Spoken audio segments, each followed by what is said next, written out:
O que é ter vida abundante?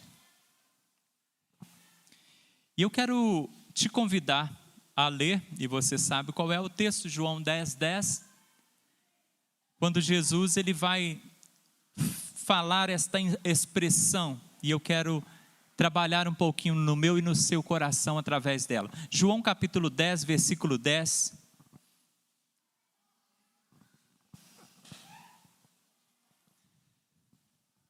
O que é a vida eterna? O que é a vida abundante, perdão? Vamos lá. João capítulo 10, versículo 10. A versão que eu trouxe diz assim: o ladrão vem somente para roubar, matar e destruir. Eu vim para que tenham vida e a tenham em abundância. Amém? Pai Todo-Poderoso, manifesta a Tua graça sobre nós, dando-nos entendimento da Tua palavra. Ajude-nos, Senhor, a recebê-la, e que qualquer dificuldade, qualquer barreira que se apresente para tentar nos impedir, que o Senhor possa fazer como fez com Jericó, derrubando essas barreiras, para que recebamos a Tua palavra sem reservas, em o nome de Jesus. Amém. Glória a Deus. Podemos assentar. Irmãos, viver é sublime. E por mais que em alguns momentos as pessoas reclamem da vida, todos nós temos sede de viver.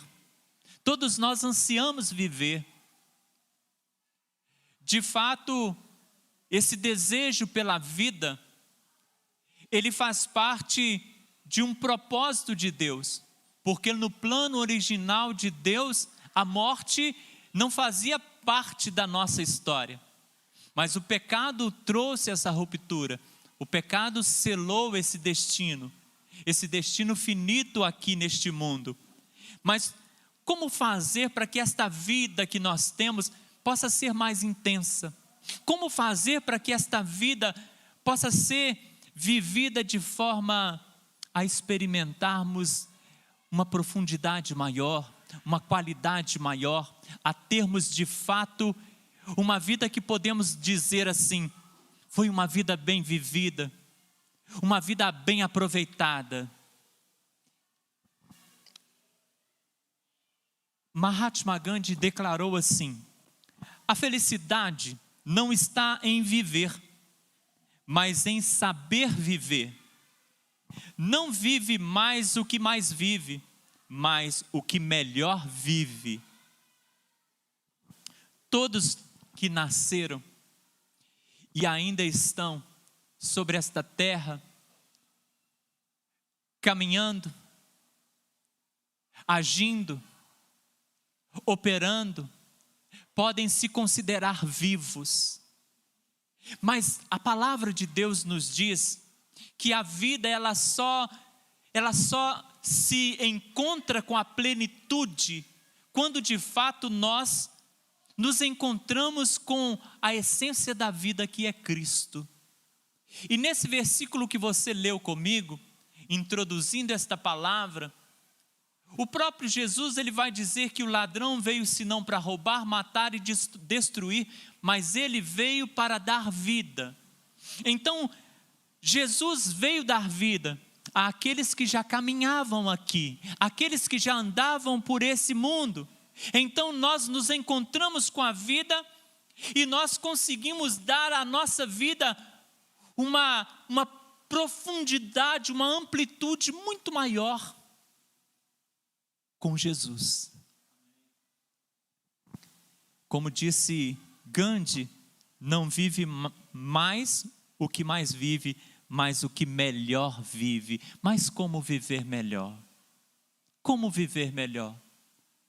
Como fazer desta vida algo mais especial do que já é? E eu quero ler para você lá em 1 João capítulo 5, versículo 12, quando Jesus vai dizer assim, João vai dizer assim: aquele que tem o Filho tem a vida, aquele que não tem o Filho de Deus não tem a vida. Ou seja, aquele que tem o Filho Jesus tem a vida. Ele encontrou-se com a essência.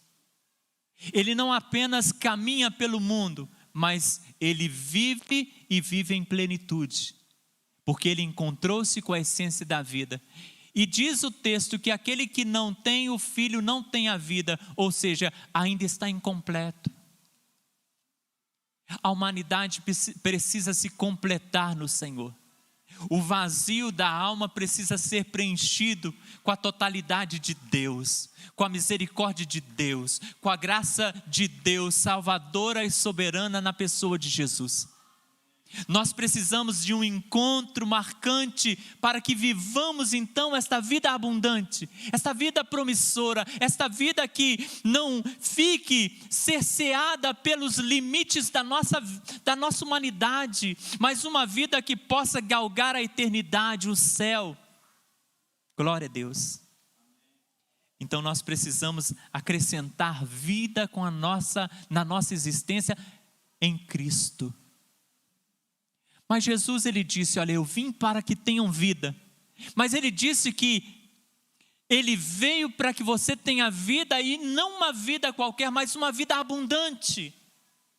E eu quero pensar com você, respondendo através do exemplo de 3 homens de Deus. O que é ter vida abundante? O que é viver essa abundância na vida? O que é encontrar-se com Cristo e ter vida, mas a partir deste encontro poder viver esta vida de encontro com Deus de forma abundante. O que é isso? Eu quero começar com o primeiro nome, Jó.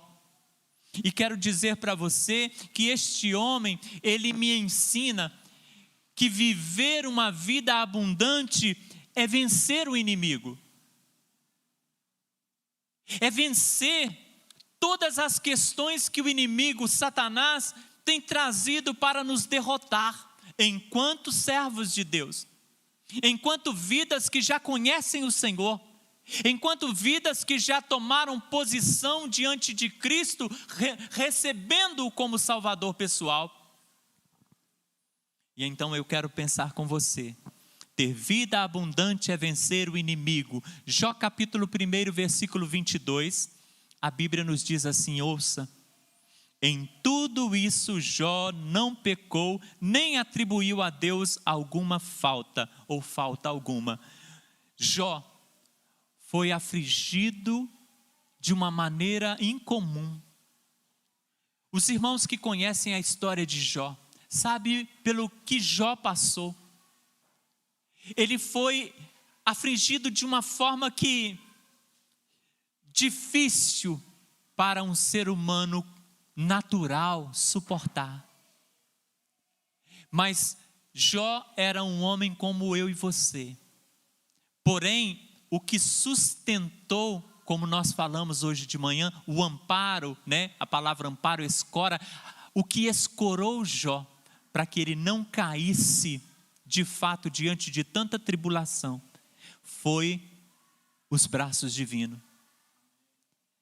E eu quero dizer que quando nós experimentamos uma vida abundante, nós conseguimos vencer o inimigo, com todas as questões que ele vem trazendo, com tudo que Jó sofreu, porque o inimigo tocou nos seus bens, o inimigo tocou na sua família, o inimigo tocou na sua saúde, o inimigo trouxe desequilíbrio às emoções de sua esposa, o inimigo trouxe uma visão distorcida na mentalidade dos amigos de Jó acerca da vida espiritual dele. Jó, de uma hora para outra, teve a sua vida totalmente transtornada. Mas, escuta, Jó, ele tinha uma vida abundante, ele vivia uma vida abundante, por isso ele venceu o inimigo. Jó não foi desconstruído na sua fé, quando os ataques chegaram. Jó, ele vai dizer assim para sua esposa, tentando acalentar o seu coração diante de uma perda tamanha, gigante. E nós vemos a reação dessa mulher, da esposa de Jó, e não é uma reação para apedrejarmos ela, porque ela está no ápice do seu desespero. Mas Jó, tentando acalentar o coração dela e expressando aquilo que estava no coração dele, ele vai dizer assim: mulher, receberíamos o bem de Deus e não também o mal? Ou seja, nós receberíamos as boas coisas, os momentos felizes, as gargalhadas, as alegrias, as comemorações, mas não aceitaríamos aquilo que de ruim também acontece em nossa vida, aquilo pelo qual nós estamos sujeitos, porque somos como todos os outros mortais. Ele está dizendo para mim e para você: Deus, Ele é bom ou mal à proporção da minha satisfação? Será que Deus é bom quando Ele me faz bem, quando eu conquisto, quando eu me alegro? Mas será que Ele é mau na minha concepção, quando as coisas dão errado? Será que esse Deus agora, nesse exato momento, está sendo bom e mau? Porque nesse exato momento há pessoas comemorando vitória, mas também nesse exato momento há pessoas lamentando perda, chorando. Será que esse Deus é dualista e Ele está neste momento sendo bom para um e mal para outro? Não. Deus é perfeitamente bom, como Langston vai dizer. Mas Jó, ele não atribui falta sobre Deus. Ele não questiona Deus. Ele não é desconstruído na sua fé. Olha, o diabo tenta de todas as formas te destruir, te desestabilizar, usar pessoas, situações, para que você estremeça, para que você desanime, para que você abandone o barco. Mas se Jesus está no teu barco, não deixe, porque fora do barco você afunda, mas no barco, esse barco não vai a pique, porque Jesus está nele. Deus está te dizendo: você pode vencer os ataques do inimigo. Escuta, Jó, ele não blasfemou contra Deus. Ele não usou seus lábios para questionar Deus, ou para dizer: Deus não me ama, Deus não se importa comigo. Mas ele aceita, e num momento mais trágico, na morte dos seus filhos, olhando para todas as perdas, mas de tudo que ele perdeu, esse foi bem maior, porque nenhum dinheiro, nenhuma ovelha, nenhum gado, nada que ele tinha além dos filhos, teria um peso, um valor real para ele. Mas ele vai dizer assim: o Senhor me deu, o Senhor o tomou, louvado seja o nome do Senhor. Você pode vencer os ardis do inimigo, sem ser deformado na sua fé. Nos seus momentos de angústia, ou nos momentos em que você se sentir tentado, lute, porque você pode. Quando o apóstolo Paulo ele diz: posso todas as coisas naquele que me fortalece, ele está falando dos momentos de festa, mas ele está falando dos momentos de lágrima. Ele está falando dos momentos de abundância, mas ele está falando também nos momentos de necessidade. Ele está mostrando que ele pode todas as coisas, porque há um Deus maravilhoso, poderoso, justo, reto, sobre todas as coisas, que o fortalece, assim como te fortalece. Escuta, Jó viveu uma vida abundante porque ele manteve sua fé no Senhor. Você precisa manter sua fé no Senhor. Independente dos ataques do inimigo, você precisa manter sua fé no Senhor. Escuta, se você ler o livro de Jó, você vai ver que o inimigo tocou nos bens materiais, o inimigo tocou na vida física de Jó, ficou doente, tocou nos seus amigos, de forma aos seus amigos virem contra Jó, e o apedrejarem, dizendo assim, apedrejar no sentido figurado, acusando que aquelas questões pelas quais ele estava passando era consequência de pecado dele. Ele estava em pecado. Você está em pecado. Se arrepende, Jó. Se arrepende, porque Deus, diante do seu arrependimento, Ele vai mudar essa questão e vai curar você. Se arrepende. Eles o acusaram de pecado. Irmãos, Jó, ele perdeu pessoas,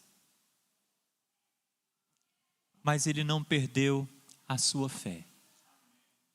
Sabe por quê? Porque quando eu digo que você pode ter vida abundante, escuta isso e toma posse. Quando eu digo que você pode ter vida abundante vencendo o inimigo, é porque você pode.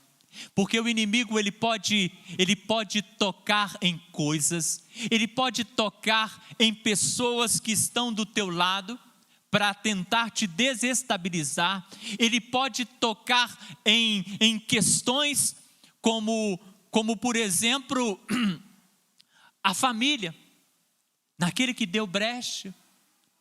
Ele pode tocar numa questão na sua empresa. Ele pode tentar te desestabilizar, mas escuta, ele não pode tocar dentro de você para tirar de você a sua fé. Ele não pode tocar em você para tirar a sua fé. Se você se mantiver na presença do Senhor, Ele vai fugir, Ele vai ser derrotado. Por mais que Ele tente de todas as formas, Ele não vai ter vitória sobre você. Jesus não, diante de todos os assédios de Satanás a Jesus, Ele não deu brecha, Ele permaneceu firme. E Satanás teve que fugir. Escuta o que a palavra diz para você. 1 João 5,18. Sabemos que os nascidos de Deus não vivem no pecado, pois o Filho de Deus os protege e o maligno não o toca. O maligno não toca na sua fé. O maligno não tem poder de tirar a fé do teu coração. Então, ele vai te tentar. Essa tentação vem. O maligno me tocou. Ele acendeu os teus sentidos para que a sua fraqueza grite. Ele acendeu os teus sentidos. E aí, a sua fraqueza veio à tona e você se sentiu exposto. O seu coração se sentiu assediado e desejoso de fazer algo que não deve. O diabo me tocou. Ele te ofereceu aquilo que é a tua fraqueza. A Bíblia está dizendo aqui que o diabo não lhe toca, porque se ele pudesse tocar, não existia mais nenhum crente na face da terra. Ele tocava em todo mundo e roubava a fé do coração de todos. Mas eu e você estamos aqui porque o diabo não tem poder para tirar de nós o Cristo vivo. E é por isso que você, para viver uma vida abundante, você precisa de liberdade. Não deixa ser guiado senão pelo Senhor Deus Todo-Poderoso. Isso é ter vida abundante. Quando você vence o inimigo, Deus, na pessoa de Jesus, desfaz toda a obra que o inimigo fez, ou tudo aquilo que ele tentava edificar, tudo que ele estava tentando construir na sua vida é desfeito, é destruído, e isso está na palavra de Deus também. Quando em 1 João capítulo 3, versículo 8, a palavra de Deus nos diz: para isso se manifestou o Filho de Deus. Quem é? Jesus. Para destruir as obras de quem? Do diabo. Então Jesus se manifestou para destruir as obras do diabo, mas para que ele fuja de você, como diz a palavra do Senhor, né? Resistir ao diabo e sujeitai-vos, pois, a Deus. Resistir ao diabo e ele fugirá de vós. Ele foge, irmãos, mas se você resistir e se submeter a Deus, por isso Deus está falando, quer viver vida abundante nesse mundo, você pode vencer o diabo. Escuta, o segundo homem que Deus traz ao nosso coração para nos falar acerca do que é ter vida abundante é Daniel. como este homem, eu consigo aprender que ter vida abundante é vencer o mundo. Foi o que Deus trouxe ao meu coração. Quando me trouxe esse nome, Daniel, vencer o mundo. E eu quero te mostrar em um texto, e teríamos muitos textos, dos feitos de Daniel e dos momentos em que ele, de fato, desafiado pelo mundo, ele optou por Deus. Daniel capítulo 1, versículo 8, a palavra do Senhor vai dizer-nos assim: e Daniel propôs em seu coração não se contaminar com as porções das iguarias do rei, nem com o vinho que ele bebia. Portanto, pedi ao chefe dos eunucos que lhe permitisse não se contaminar. Daniel, ele desejava manter-se consagrado a Deus. Nabucodonosor, já no primeiro ano do seu reinado na Babilônia, ele empreendeu uma invasão contra Jerusalém e Judá. E ele sitiou Jerusalém, cercou a cidade e em pouco tempo ele venceu a cidade e tomou cativo o povo da cidade. E ele agora arrasta para a Babilônia os melhores. Ele seleciona os melhores ali e leva para a Babilônia, para a escravidão. Mas não uma escravidão de açoites e serviço forçado, mas uma escravidão como oportunidade. Daniel foi levado para ser como que um príncipe no palácio de Nabucodonosor, para viver uma vida palaciana, vestir-se bem, aprender a cultura, a língua daquela nação, comer das iguarias que o próprio rei comia. Ou seja, ele recebeu algo que aos olhos talvez de alguns seria uma oportunidade de crescimento, uma oportunidade de vitória, uma oportunidade de alcançar mais ainda na minha vida. Mas Daniel, podendo usufruir dos prazeres oferecidos naquela terra, podendo se adequar a todos os costumes daquele povo, podendo até mesmo se converter à forma de adoração daquela nação que era politeísta, podendo todas essas coisas, ele optou não se contaminar. Sabe por quê? Escuta, ele sabia que ele estava num outro povo, ele sabia que ele estava numa outra cultura, ele sabia que ele estava envolvido ali numa outra forma de culto, mas ele sabia que o Deus dele continua o mesmo. Quantas pessoas se adequam ao status quo desse mundo, nesse tempo, para alcançar as glórias, as aspas, tá? As glórias desse mundo, né? Mas se afasta muitas vezes pelas oportunidades e vantagens, põe em decadência suas convicções espirituais, suas convicções com relação a Deus, coloca em decadência para usufruir das coisas dessa vida, por coisas finitas, por coisas que podem saltar aos olhos agora, mas tem o seu prazo de validade. Tem prazo de validade.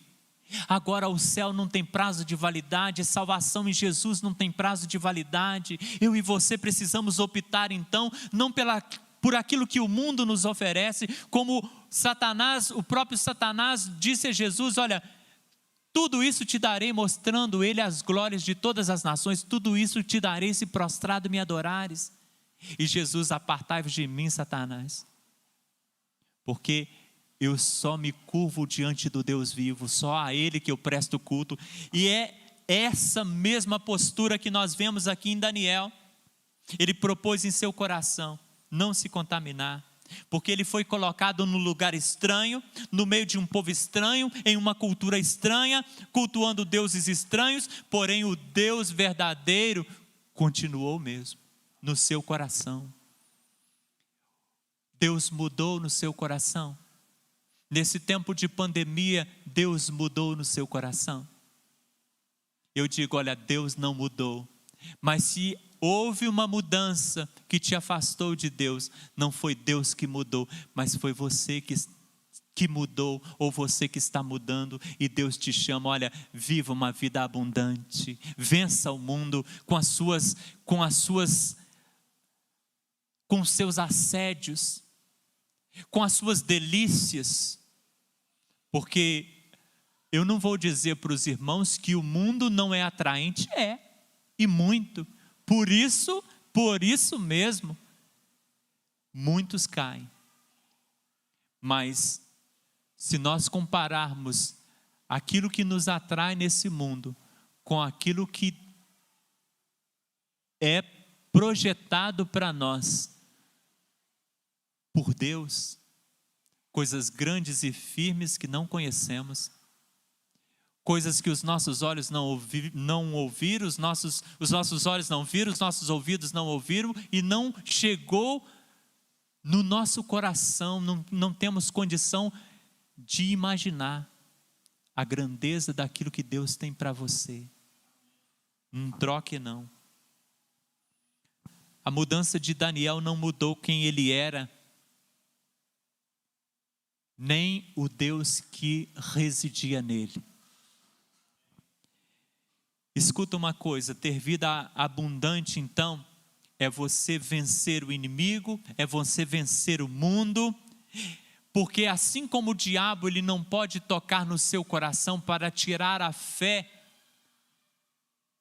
ele não pode fazê-lo, o mundo também não tem essa possibilidade de te vencer e roubar a sua fé, a não ser que você se permita,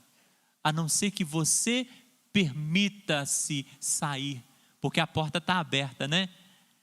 Jesus disse assim, eu sou a porta das ovelhas, as minhas ovelhas entram e saem, ou seja, a porta está aberta, Jesus não trancou a porta, entrou aqui não sai mais, se quiser sai.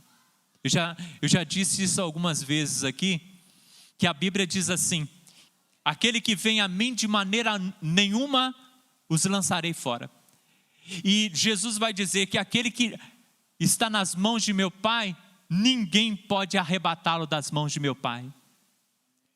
Mas já disse para você também, que o diabo não pode te arrancar das mãos de Deus, o mundo não pode te arrancar das mãos de Deus, mas você voluntariamente pode sair, porque Deus não te escraviza. Então você pode vencer o mundo. 1 João 5,4 para o teu coração, para a tua vitória contra o mundo. Escuta, querido, você que tem sido assediado e as coisas ficam difíceis, e a cada dia, talvez lá na empresa, aquela forcinha para você fazer uma questão errada lá, escuta, porque todo o que é nascido de Deus vence o mundo, e esta é a vitória que vence o mundo, a nossa fé. Jesus, lá no capítulo 17 de João, ele não ora ao Pai dizendo, Pai, tira o meu povo do mundo, não. Ele ora assim, escuta, Pai, não o peço que os tire do mundo, mas que no mundo os livre do mal.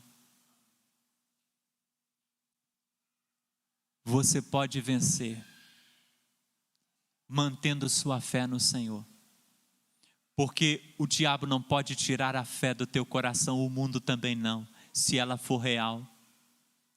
Daniel enfrentou crenças novas, povo novo, tudo novo, ordens novas, mas ele lutou contra as ordens, e ele lutou e Deus foi com ele. O texto diz aqui que ele disse assim, olha, eu não posso participar desse banquete, porque essas comidas são consagradas a ídolos, eu não posso participar disso, porque eu estaria trazendo para mim ruína, eu estaria afrontando o Deus que eu sirvo, eu estaria pecando contra o meu Deus.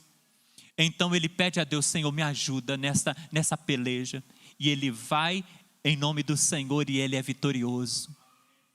E o eunuco acha graça aos olhos dele e o abençoa.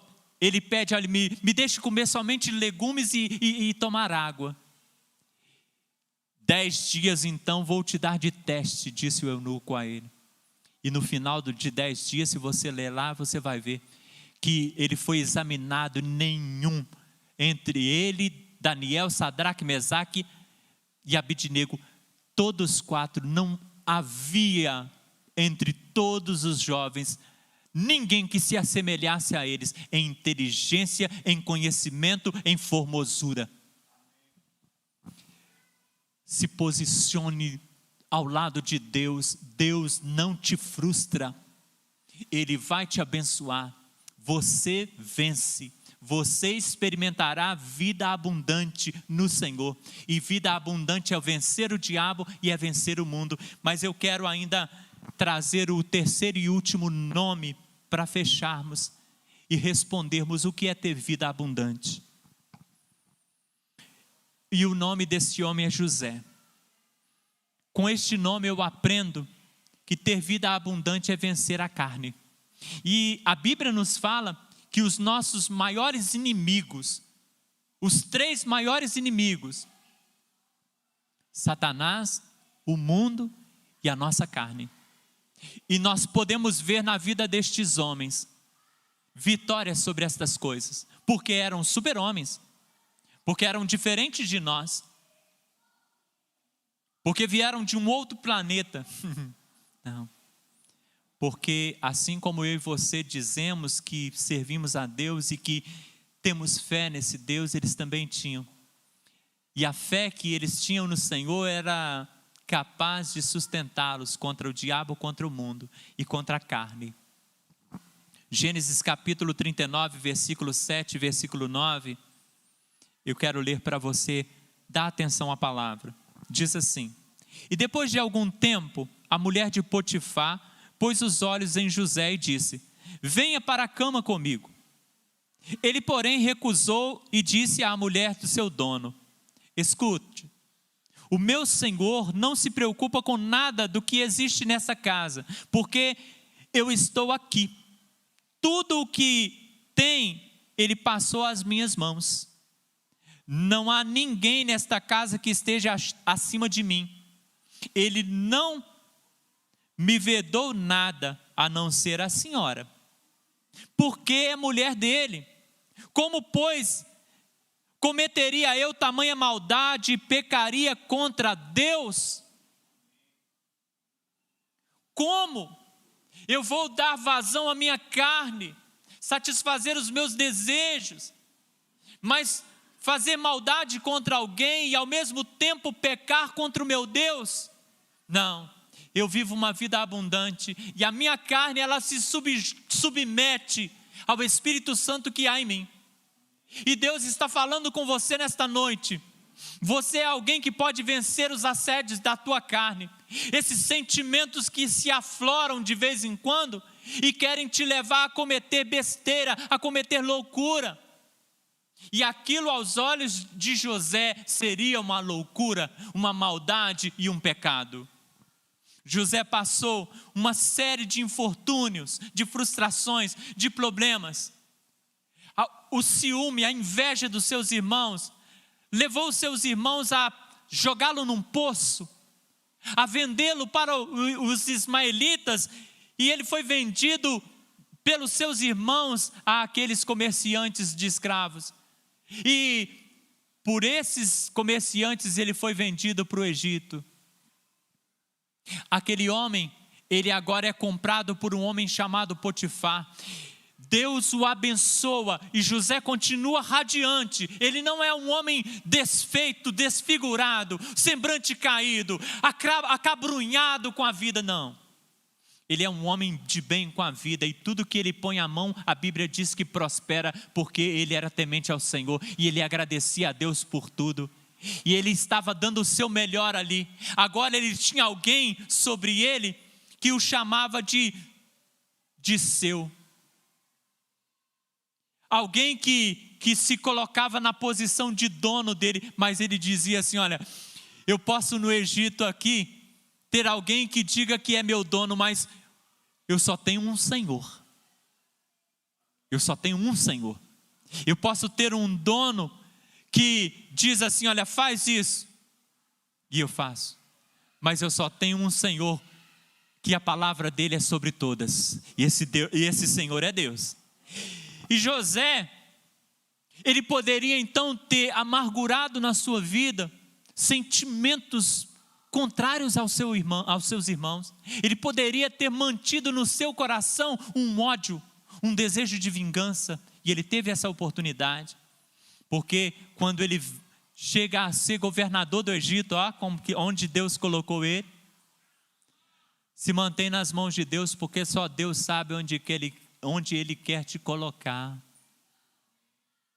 Deixa Deus agir na sua vida, deixa Deus agir no teu coração. Ele tem o que é melhor para você. E aí, continuando aqui, só Deus no coração, na mente de José, para ele se manter dócil diante do cativeiro, diante da escravidão, mas dando o seu melhor, e Deus prosperando o trabalho dele. Mas agora vem essa mulher e quer tentá-lo. E escuta, porque nessa questão de José, nós vemos as 3 tentações. Nós vemos a tentação do diabo, o diabo usando aquela mulher contra José. Nós vemos o mundo no sentido da cultura dela, onde a consciência dela, eles temente a tantos deuses, né? Mas a cultura dela, na consciência dela, a cabeça dela, ela poderia cometer maldade e pecado contra o esposo, e aquilo não lhe doía nada, não lhe condenava nada. Então nós vemos o mundanismo no seu coração, e nós vemos também a carne aflorando. Mas uma coisa importante para mim e para você, toma nota no teu coração. José, quando assediado, o texto diz que ela segura no roupão dele, e ele só tira os braços e sai correndo, deixa o roupão na mão dela. Ele corre, sabe por quê? Porque eu acredito que se José não corresse, ele não suportaria, ele sucumbiria à tentação, a sua carne aflorou. Ou você acha que não? Ou você acha que todos nós somos totalmente invulneráveis às nossas tentações? Nossa carne aflora. E ele falou: deixa eu correr, porque se eu esperar mais 1 minuto, talvez eu não resista mais. E a questão da queda de muitos é exatamente essa: esperar, achar que dá conta. Não, eu dou conta. Rapaz, você está na beirinha do abismo, qualquer deslize aí é queda. Não, eu dou conta. Só que na hora H não dá conta, porque a carne ela é fraca. Jesus disse para os seus discípulos: olha, orai e vigiai, porque na verdade o espírito está pronto, o espírito está, mas a carne é fraca. Se você estiver sobre o domínio da carne, é só pecado, porque na carne o que você vai produzir são as obras da carne. E aí Gálatas vai mostrar para nós, né? Capítulo 5, a partir do verso 23, 24, né? E as obras da carne são. Mas se você deixar que o Espírito trabalhe em você, é versículo 19. A partir do versículo 22 é o fruto do Espírito. E aí você começa a ver o que você quer que domine a sua vida. O que você quer que tenha primazia na sua vida? A sua carne ou o fruto do Espírito? O fruto do Espírito. Ele não deu vazão à sua carne, ele correu. Olha o que diz o apóstolo Paulo, capítulo 8, versículos 5 e 6. Toma posse, estamos terminando. Os que vivem segundo a carne se inclinam para as coisas da carne, mas os que vivem segundo o Espírito se inclinam para as coisas do Espírito, pois a inclinação da carne é morte, mas a do Espírito é vida e paz. Então, se você vence a sua carne, enchendo-se do Espírito Santo de Deus, enchendo a sua mente com tudo aquilo que tem louvor, com tudo aquilo que é justo, com tudo aquilo que glorifica a Deus. Se você permite que o seu corpo, a sua mente seja um templo para a habitação do Espírito Santo de Deus, então você produzirá frutos de justiça. Então você provará dessa vida e dessa paz que Deus aqui declara. Amém, queridos?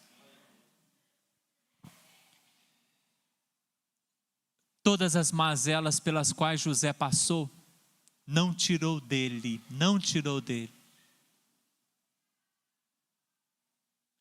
a sua fé, a sua postura como servo de Deus.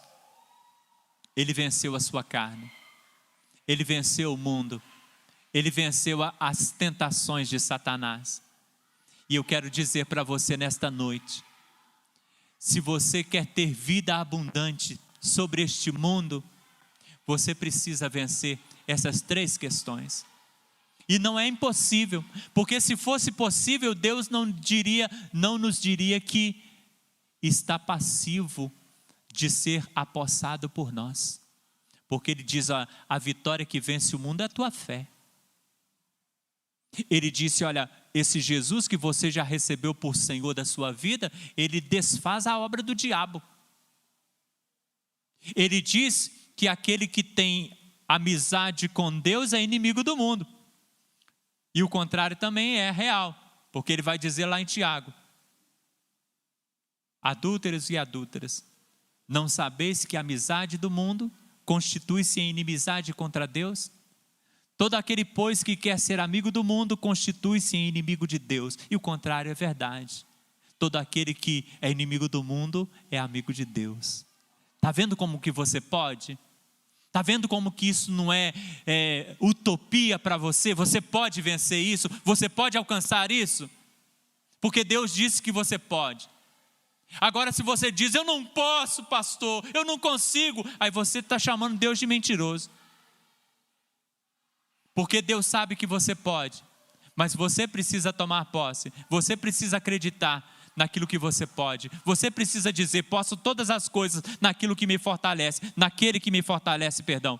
E não de dizer isso como apenas uma figurinha repetida. Dizer isso apenas como um jargão. Dizer isso apenas como um amuleto que me ajuda a ganhar na loteria, a me dar bem nas coisas. Posso todas as coisas, mas eu penso só nas coisas que me favorecem. Não. Jesus está dizendo, olha, você pode todas as coisas. Você pode vencer o mundo, você pode vencer o diabo, você pode vencer a sua carne. Você pode. Amém? Que Deus nos abençoe. A que essa vitória seja de fato minha e sua cada dia. Porque todos os dias nós temos confrontos. Todos os dias. E é todos os dias que você precisa triunfar sobre essas coisas. Então toma posse, porque Deus é contigo por onde quer que andares, ou seja, no momento da sua tentação, é contigo. No momento que o mundo te assedia, é contigo. No momento do assédio da tua carne, é contigo. Amém? Deus te abençoa. Se você quer uma oração em seu favor, coloca-te de pé, aí onde você está, não vou chamar à frente. Você quer consagrar a sua vida, coloca-te de pé. Se você pensou em alguém que precisa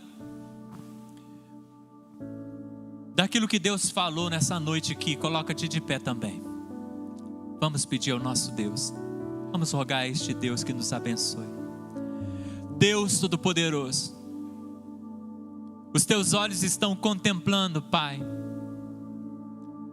estas vidas que se colocaram de pé, dizendo que há nestas palavras que foram ditas, questões que mexeram com a sua vida, mexeram com a sua realidade, que fazem parte da sua vida. E todas as vidas que se levantaram estão dizendo a uma, Pai, que desejam a manifestação do Senhor, para que esta questão possa se ajustar, para que esta vida possa se reorganizar, para que esta vitória de vida mais que abençoada, vida abundante, possa ser real na vida desta vida. E eu te peço, Pai, no nome de Jesus, assim as tuas mãos estejam ministrando agora sobre estas vidas, Pai, a tua bênção, liberando graça, liberando do teu poder, liberando bálsamo para esse coração aflito, liberando alegria para esse coração entristecido, liberando ânimo para este que está desanimado, liberando esperança para aquele que não via mais nenhuma porta aberta. Deus Todo-Poderoso, consagra cada vida agora para a tua honra e tua glória, para o louvor da tua glória. Ajuda os teus filhos, Pai, e declara vitória sobre o mundo, sobre o inimigo e sobre a carne na vida dos teus filhos. Deus, no nome de Jesus, que sejam igrejas triunfantes, igrejas vitoriosas, igrejas gloriosas, que emanem a tua graça, que se fortaleçam no teu poder, que se abasteçam de fé na poderosa presença do Senhor. Deus de poder, que cada vida que está tomando posse desta palavra de oração possa ser alcançado e tocado pelo teu poder agora, no nome de Jesus. Vida, vitória, poder e graça a esta vida do alto céu neste momento seja derramado no nome precioso de Jesus. Amém, amém. Deus é contigo.